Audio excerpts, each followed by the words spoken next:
বাংলাদেশের আল্লাহকে নিয়ে যে কটাক্ষ করেছিলেন আবুল সরকার, সেই নাস্তিকটার জামিন নামঞ্জুর হলো। আমরা অনেক আইনজীবী তাদের পক্ষে লড়তে পেরে নিজেকে খুবই হ্যাপি মনে করছি।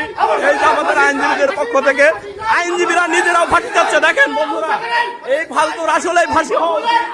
বিজ্ঞ আদালত তার জামিন নামঞ্জুর হওয়া উচিত ছিল। বড় ধরনের ফাউল আবুল সরকার।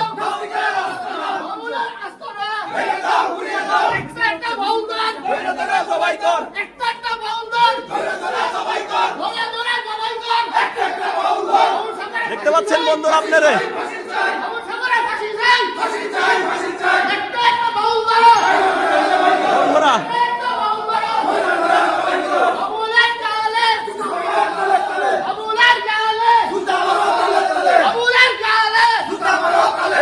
বন্ধুরা আপনারা, হ্যাঁ, নাস্তিক আবুল সরকারের জামিন নামঞ্জুর হয়েছে। তারই পরিপ্রেক্ষিতে আইনজীবীরা